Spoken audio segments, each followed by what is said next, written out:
Hello, I'm Gill Stannard. I'm a naturopath and I've been helping people feel better for over 30 years. Today's 5-minute health, migraines.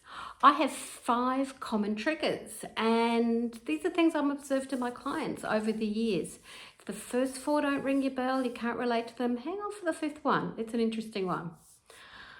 So, one of the first triggers that I can really relate to in myself for having visual disturbance or migraines is what's happening with my neck, shoulders, posture, all trigger my visual disturbance migraines. And this says to me, I've been walking downwards at my phone, looking at my screen that's not been ergonomically set up on my laptop, doing something wrong with my posture in a fixed position for too long, and it's throwing everything out. Now, apart from getting off screens as the first response, I get in touch with my osteopath. What's really important for me is working with a cranial osteopath. I find this more effective than physio, chiro, and remedial massage. The remedial massage is really wonderful to try to decrease the amount of episodes. So neck, we know, impacts, can kind of squeeze on the blood flow to and from your neck, and that's a well-known trigger. Number 2, sounds simple enough, it's hydration. It's drinking more positive fluid. You want to aim for the 2 litres. Yes, it's not a precise amount. However, get that positive fluid in, get hydrated. If you're thirsty, you're already dehydrated, so drink more. Number 3, hormones. Okay, we know that women have more migraine episodes than men, and this can happen whether you're taking artificial hormones or cycling naturally, bleeding naturally in your reproductive life.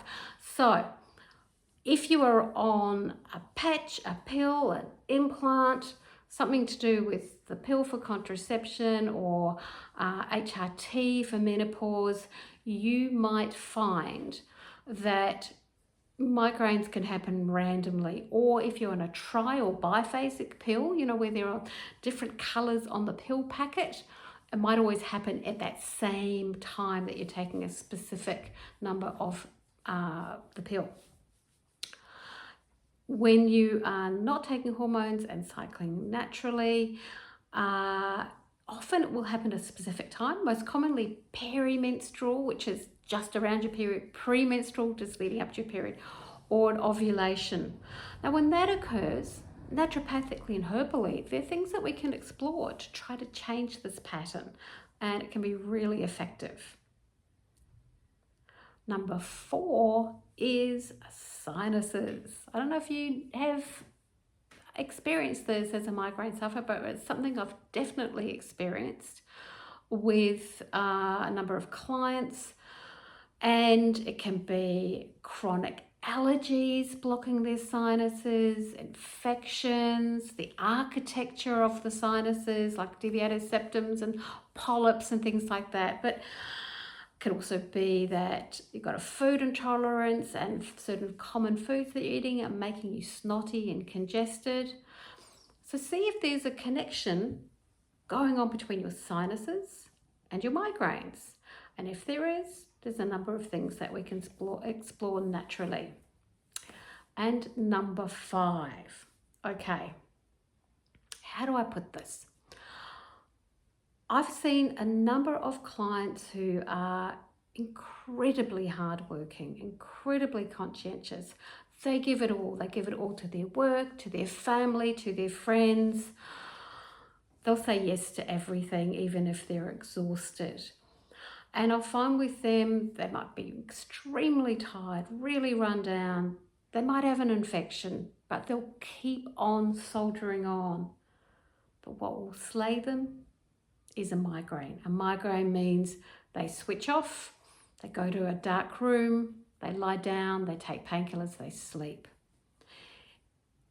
In this situation, it's almost like their body is saying, you know, I've tried everything else. You've got to stop now.